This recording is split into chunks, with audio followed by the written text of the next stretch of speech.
Indonesia akan jadi negara yang kelima kekuatan ekonomi dalam dunia, daripada negara yang terkemuka dalam hal pembangunan. Kenapa?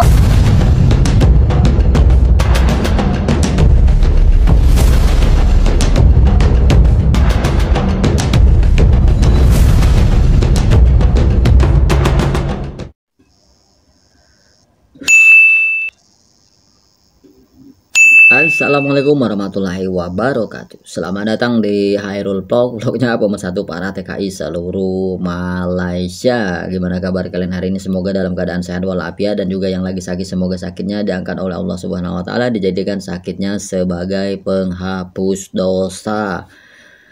Dan juga terus-terusan saya mengingatkan untuk warga negara Indonesia yang ada di Malaysia, Semenanjung Malaysia, dan juga daerah Sabah, Sarawak yang berstatus pendatang asing tanpa izin, pendatang haram, blacklist, tembak lorong, dan segala macam yang disematkan oleh beberapa orang gitu. Yang mau balik sekarang sudah bulan Oktober, silakan untuk ikut program repatriasi migran di tahun 2024 ini ya. Ini mumpung ada program repatriasi migran Malaysia di tahun 2024 ini, bukan gratis, itu dengan biaya murah 500 ringgit Malaysia kata biayanya tuh. Bukan gratis ya. Walaupun dia program pemutihan Malaysia, tapi biayanya tetap bayar gitu. Tapi saat ini saya bukan membahas masalah repatriasi migran, rekalibrasi kepulangan, rekalibrasi tenaga kerja, dan juga membahas masalah TKI ilegal gitu ya. Tapi ini ada pembahasan juga yang saya dapat dari The Wanderers Channel lagi. Ini cukup unik gitu ya kan. Indonesia yang bangun IKN, tahu IKN kan? Ibu Kota Nusantara gitu ya kan. Indonesia yang bangun IKN, kok tetangga sebelah yang ribut gitu, yang kepo gitu ya. Indonesia bangun IKN, pejabat Malaysia malah yang kepo gitu ya. Daripada berlama-lama, yuk kita lihat video sedikit. Bandara IKN. Ini dari hari ini dilakukan juga groundbreaking untuk 3 proyek dari investor asing. Pembangunan ini jelas memperkuat posisi Indonesia sebagai negara yang semakin disegani di kawasan ASEAN. Parlemen dan tokoh-tokoh Malaysia turut memberikan tanggapan positif, mengakui kemajuan pesat Indonesia yang semakin berpengaruh di kawasan tersebut. Presiden Indonesia Joko Widodo mendarat buat pertama kali di lapangan terbang baharu yang terletak di Ibu Kota Nusantara IKN, Kalimantan Timur pada Selasa. Jokowi menggunakan pesawat rasmi yang berlepas dari Pontianak, Kalimantan Barat. Lapangan terbang Nusantara di IKN itu dijangka beroperasi tidak lama lagi. Pembinaan fasa pertama landasan sepanjang 2,200 meter di lapangan terbang itu telah siap, walaupun asalnya ia dijangka siap sebelum 17 Ogos lepas. Ia tertunda akibat hujan lebat di IKN. Jokowi sebelum ini dilaporkan akan mula bertugas di IKN selama 40 hari bermula 10 September sehingga 19 Oktober ini. Beliau selepas itu akan digantikan dengan Prabowo Subianto yang menang pilihan raya Presiden Indonesia dan mengangkat sumpah jawatan pada 20 Oktober. Kemunculan Nusantara sebagai ibu kota baru, ibu kota yang baru kepada Indonesia, apa kesannya terhadap? Okey, Jokowi cuba untuk nak membina satu negara hebat dalam tempoh mengapa semestinya berpindah ke daerah Borneo? Kok mereka sampai seheboh dari segi faktor geografi gitu Jakarta tidak dapat lagi menampung kepadatan sebagai satu pusat pentadbiran dan juga pusat ekonomi. Dari segi geografi, ya, boleh melihat dari segi aspek politik dan sebagainya. Dalam usaha untuk membina satu negara bangsa Indonesia yang berpengaruh, dia mesti nak melihat satu center, satu center yang seolah dia mengawal kedudukan Nusantara ini, ya. Di situ dia akan lihat bahawa kedudukan yang strategik, ya, yang berhadapan dengan Thailand, berhadapan dengan Vietnam, berhadapan dengan Filipina, Malaysia, Brunei, Singapura dan sebagainya, dia telah meletakkan suatu identiti yang begitu strategik dari segi politiknya untuk menggambarkan bahawa kekuatan sebagai satu ibu negara baru itu memang betul-betul strategik dalam satu lingkungan. negara-negara di Nusantara ini terbinanya ibu negara baru itu dia dapat mengembangkan ekonomi, sektor ekonomi pertumbuhan di Kalimantan misalnya, dan sampai sekepo itu, juga sampai dia dapat dari segi kedudukan politiknya itu pun dia akan menjadi center, dia akan muncul sebagai suatu kuasa ekonomi baru, jadi dalam tempoh 10 tahun nanti Malaysia, Thailand dan sebagainya akan ketinggalan berbanding dengan apa yang divisikan oleh Jokowi untuk membina satu negara yang besar dalam lingkungan dalam ASEAN ataupun di kawasan Nusantara itu.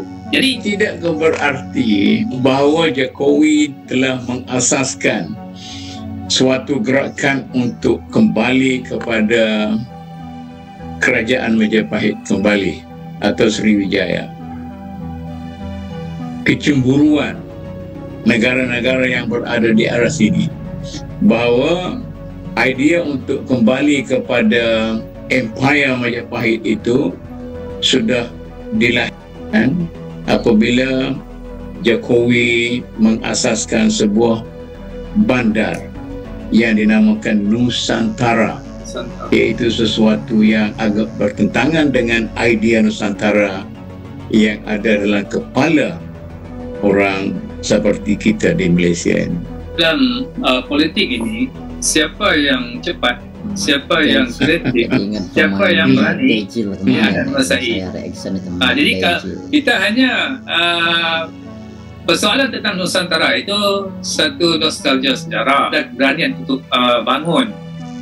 Tapi oleh kerana Indonesia dengan jumlah rakyat 270 juta, dengan kekuatan ekonomi, dengan tenaga buruh, dengan kehebatan sistem pendidikan dia, intelektual dia dan sebagainya, maka dia boleh menggambarkan kekuatan itu. Kalau walaupun terdiri daripada ribuan pulau-pulau, etnik, bangsa, agama dan sebagainya, tapi kalau dia dapat menjadikan bangsa Indonesia itu sebagai satu bangsa yang hebat, membangun dengan satu bahasa, sebabnya bagaimana kita tengok orang Indonesia ini dia boleh faham satu bahasa, bahasa standard Indonesia itu, walaupun orang Madura, orang di Betawi dan sebagainya, Jawa, tetapi kekuatan dia ada di situ. Jadi kalau kecerdikan ada pada pemimpin dia untuk nak menggambelingkan potensi yang ada di situ, satu kelebihan kepada bangsa Indonesia. Antara ibu negara ini dengan Kelebakan hanya 460 km. Dan Indonesia telah membuka jalan lebuh raya mereka. Kita belum ada apa-apa tindakan. Kalau kerajaan federal rasa ini adalah hubungan antara Sabah dan negara Indonesia, maka empowerkan kita, bagi kita kuasa berunding. Cuma macam tidak ada movement daripada kerajaan persekutuan. Kita lihat negara jiran kita Indonesia. Sebelum berlaku reformasi, rasuah di negara mereka ini amat tinggi. Bukan saja rasuah di bawah meja, kadang-kadang dengan meja-meja sekali. Dia boleh pergi. Bangsa yang paling disebut di sana bisa diurus.